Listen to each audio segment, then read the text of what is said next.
Hi అందరికీ నమస్కారం. గత కొంతకాలంగా రియల్ ఎస్టేట్ కొంత స్తబ్దుగా ఉన్నట్టుగా కనపడుతోంది.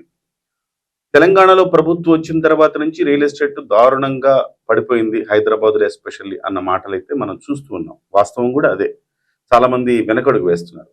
అదే సమయంలో ఆంధ్రప్రదేశ్‌లో ఎప్పుడైతే కూటమి గవర్నమెంట్ వచ్చిందో, అప్పటి నుంచి ఆంధ్రప్రదేశ్‌లో ఇన్వెస్ట్‌మెంట్‌లు కొంత వేగం అయితే పెరిగింది. కానీ ఉన్నట్టుండి ఈ మధ్య కాలంలో కాస్త స్లో అయినట్టు కనబడుతోంది. ఇంతకీ స్థిరాస్తి మీద, భూమి మీద డబ్బులు పెట్టడానికి ఎందుకు జనం భయపడుతున్నారు? భయమా? లేకపోతే ఆలోచన? లేకపోతే అమరావతిలో ఎలా ఉంది? హైదరాబాద్‌లో ఎలా ఉంది? ఒకసారి మాట్లాడదాం. మనతో పాటుగా real estate expert and builder Mandaleni Srinivas ప్రస్తుతం మనతో పాటు స్టూడియోలో ఉన్నారు. శ్రీనివాస్ గారు, కొంత స్లో అయిన మాట వాస్తవమేనా అండి? ఆంధ్రప్రదేశ్‌లో కొంచెం స్లో అయినట్టు కనపడుతుంది ఈ మధ్య. నాట్ ఓన్లీ ఇన్ ఆంధ్రప్రదేశ్ అండి. ఇక్కడ చూస్తున్నట్లయితే మన 2 తెలుగు రాష్ట్రాలు హైదరాబాద్ కావచ్చు, లేకపోతే ఇప్పుడు కొత్తగా క్యాపిటల్ సిటీ అయిన అమరావతి కావచ్చు, 2 చోట్ల కూడా కొద్దిగా స్లో అయితే నడుస్తుంది. కంపారిటివ్‌లీ ఇప్పుడు హైదరాబాద్ బాగా స్లోగా ఉంది. కదా ఏదో కొత్త సిటీ ఏర్పడుతుందని అమరావతి మీద కొద్దిగా హైదరాబాద్ కంటే కూడా జస్ట్ ఒక 10% తప్పితే ఒక కొనుగోళ్లు ఎక్కువ జరుగుతున్నాయి తప్పితే అంతకు మించి అది ఎక్కువ కూడా కనబట్ల. దానికి కారణాలు అనేకం ఉన్నాయండి. ఇక్కడ గ్లోబల్ గా ఉన్నటువంటి పరిస్థితుల రీత్యా కావచ్చు, ఇక్కడ ఉన్నటువంటి పాలక వర్గాల పరిస్థితుల రీత్యా కావచ్చు, అంటే లైక్ ప్రభుత్వాల పనితీరుని బట్టి, ఇక్కడ ఉన్న తీసుకున్న నిర్ణయాలను బట్టి ఇక్కడ ఇన్వెస్ట్మెంట్ చేయాలో లేదనేది కన్ఫ్యూజన్ లో ఇన్వెస్టర్ ఉండటం వల్ల దీనివల్ల ఇబ్బంది జరుగుతుంది తప్పితే ఆగాడు అంతే. ఆలోచనలో పడ్డాడు. కన్ఫ్యూజన్ స్టేట్ క్రియేట్ చేశారు ఇక్కడ. అమరావతిలో ఇన్వెస్ట్మెంట్ చేయాలనుకుంటున్నాడు. నేను చేయొచ్చా? అమ్మో, మరలా ఇంకో ప్రభుత్వం వస్తే ఈ ప్రభుత్వం మారిపోతే నేను చేసిన ఇన్వెస్ట్మెంట్ పరిస్థితి ఏంటి? గత 10 సంవత్సరాల క్రితం, అంటే లైక్ 11-12 సంవత్సరాల క్రితం ఇన్వెస్ట్మెంట్ చేసిన వాళ్ళ పరిస్థితి ఈ రోజు పరిస్థితి ఏంటి? ఆ రోజు ₹1 కోటి ఇన్వెస్ట్మెంట్ చేసిన వాళ్ళు ఈ రోజు అదే ₹1 కోటితో ఉన్న పరిస్థితి. 12 సంవత్సరాల క్రితం నేను ₹1 కోటి ఇన్వెస్ట్మెంట్ అదే హైదరాబాద్ లో చేసినట్టు పరిస్థితి ఏంటి? ఆ ₹1 ఒక 6 కోట్లు 7 కోట్లు అయిన పరిస్థితి. ఎందుకంటే ఫర్ ఎగ్జాంపుల్ ఒక ఎగ్జాంపుల్ చెప్తాను మీకు. నేనే ప్రత్యక్షంగా చూసిన వాడిని.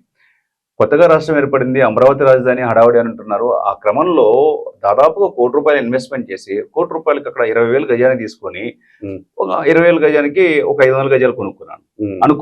కొనుక్కున్నారు కూడా, అది జరిగింది. ఆ రోజు అక్కడ 20,000 గజం తీసుకొని ₹1 ఇన్వెస్టింగ్ చేసినటువంటి ఇన్వెస్టర్ చందానగర్ దగ్గర ఉన్న ఒక 6,000 అమీన్పుర ఏరియాలో 6,000 గజం ఉండేది. చందానగర్ నుంచి లోపలికి వెళ్తే శ్రీదేవి థియేటర్ పక్క నుంచి ముందుకు వెళ్ళిపోతే 6,000 గజం ఉంది. ఈ రోజు అక్కడ ₹1,00,000. 6,000 అక్కడ ₹1,00,000. 6,000కి ఎన్ని గజాలు వచ్చిండేది ఆ ఇన్వెస్టర్ కి? అవును, ఎన్ని గజాలు వచ్చిండే చెప్పండి. జనరల్ గా మీరు 6,000 తీసుకున్నట్టయితే ఆల్మోస్ట్ నీకు ఇక్కడ మూడింతలు ఎక్కువ వస్తుంది కదా. ఇప్పుడు 20,000 కాడు కొన్నారు, ఇక్కడ 6,000 ఉంది అంటే ఒక 20,000కి ఇక్కడ మూడు గజాలు వస్తుంది కదా. 500 కదా, 1,500 గజాలు వచ్చేది. ఈ 1,500 గజాలు వచ్చినట్టయితే 1,500 గజాలు ఈ రోజు ₹1,00,000 అమ్మితే ఎంత? 80,000కి అమ్మారు అనుకోండి, 12 కోట్లు. నీకు 12 సంవత్సరాల క్రితం ₹1 కోటి ఇన్వెస్ట్మెంట్ చేసినట్టయితే నీకు 12 కోట్లు వచ్చిండే ఇక్కడ. ఎందుకు? అక్కడ గ్లోబల్ గా ఎప్పటికప్పుడు ఈ హైదరాబాద్ అనేది క్యాపిటల్, ఈ హైదరాబాద్ అనే సిటీ ఎప్పటికప్పుడు తనను తాను మార్చుకుంటూ వెళ్ళిపోతుంది. ఎంతమంది నాయకులు వచ్చినా గానీ. ఇప్పుడు చంద్రబాబు నాయుడు గారు వచ్చారు, అంతకుముందు రాజశేఖర్ గారు వచ్చారు, కేసీఆర్ గారు వచ్చారు, రేవంత్ రెడ్డి వచ్చారు, ఇవన్నీ జరుగుతున్నాయి కదా. ఎంత రేవంత్ రెడ్డి గారు వచ్చిన తర్వాత సడన్ గా దీని గురించి మాట్లాడదాం సార్. ఇక్కడ నాయకత్వాల పటిమ ఇవన్నీ మనకు అవసరం లేదు. ఇక్కడ ప్రభుత్వాల పనితీరును బట్టి అది ఆధారపడి ఉంటది. అండ్ గ్లోబల్ గా ఉన్న పరిస్థితులు కూడా ఇక్కడ పరిగణనలో తీసుకోవాలి మనం. ఇక్కడ ఆ క్రమంలో హైదరాబాద్ ఎక్కడా కూడా ఆగలేదండి. కానీ వెరాజ్ ఆంధ్రప్రదేశ్ ఏం జరిగింది? అక్కడ ఎంతమంది నాయకులు వచ్చినా ఈ నాయకులు ప్రజల్ని కన్ఫ్యూజన్ క్రియేట్ చేస్తున్నారు. ఈ నాయకులు 5 సంవత్సరాలు ఇచ్చిన పరిస్థితి అప్పుడు కంప్లీట్ గా కనీసం ఏమన్నా చూపించినట్టుది బాగుండేదే అని ప్రజలు అనుకున్న పరిస్థితి. అక్కడ ఇన్వెస్ట్మెంట్ చేసిన వాళ్ళు అనుకునే పరిస్థితి. అంత బలంగా ఏమి చూపించలేక 5 సంవత్సరాలు ఏమి చేయలేక పరిస్థితులు ఉండి తర్వాత ఇంకో ప్రభుత్వం వచ్చింది. ఆ ప్రభుత్వం ఇది అమరావతి కాదు, ఇది అసలు రాజధాని కాదు, 3-4 రాజధాని అని చెప్పుకొని అనేక విధాలుగా ఏ రాజధాని చేయకుండా ఆ ప్రభుత్వం వెళ్ళిపోయింది. ఇప్పుడు గత ప్రభుత్వంలో ఉన్నట్టు కూటమిగా వచ్చారు 3 పార్టీలు కలిపి. ఈ విధంగా వీళ్ళు కలిసి ఉండటం వల్ల కొద్దిగా అవకాశాలు ఉంటాయని మాట అయితే మాత్రం గెలిచిన తర్వాత ఈ ఏరియాలో ₹1 పలికినటువంటి ఎకరం పొలము కొన్ని ₹1 ఉన్నవి ఇక పలికిన రోజు ఇవి దాదాపుగా 4 నుంచి 5 కోట్లకి వెళ్ళిపోయినవి గెలవగానే. తర్వాత మధ్యలో కొంచెం ఆగింది. తర్వాత ఈ ఇనాగరేషన్ చేసి ప్రధానమంత్రి గారు వస్తారు, వచ్చిన తర్వాత అమరావతి రాజధానికి వెలుగులు వస్తాయి, అద్భుతమైనటువంటి ఇన్ఫ్రాస్ట్రక్చర్ డెవలప్ చేసుకొని వస్తుందని ఆలోచన చేసిన వాళ్ళు మనమందరం, నేను ఉన్నాను, చాలా మంది ఇన్వెస్టర్స్ కూడా ఉన్నారు.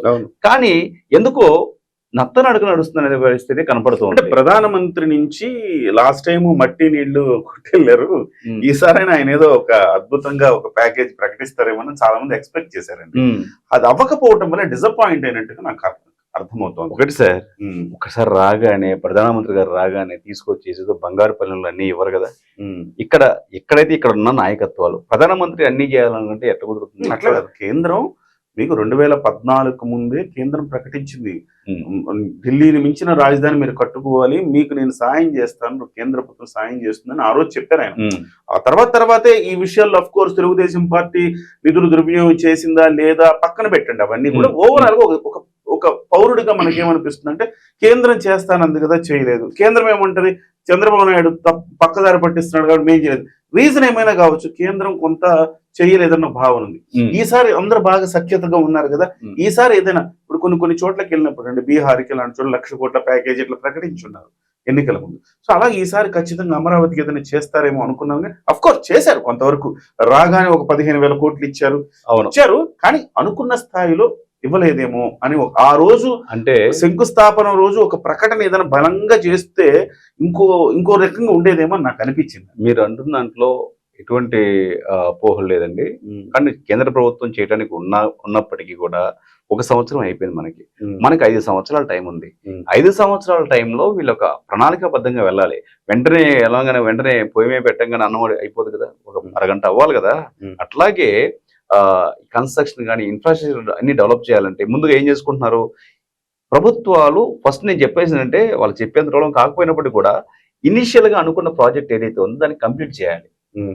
మొన్న రీసెంట్ గా చూసినట్లయితే ఇన్వెస్టర్స్ లో అండ్ ప్రజల్లో ఉన్న అపోహలు, వాళ్ళు చెప్తున్న మాటలు ఏంటంటే ఆల్రెడీ మీరు ఏదైతే ఈ రాజధాని అమరావతి రాజధాని ఏదైతే చూపిస్తున్నారు అనుకుంటున్నారో ఇదంతా సిఆర్డిఏ పరిధి. అమరావతి ఈ రాజధాని, ఈ ఏరియా ఏదైతే ఉందో ఈ అమరావతి రాజధాని అనుకుంటున్నారో ఈ ఇన్ఫ్రాస్ట్రక్చర్, ఈ రోడ్లన్నీ వేయండి, ఇక్కడ అన్ని అలాట్ చేయండి ప్లాట్లన్నీ.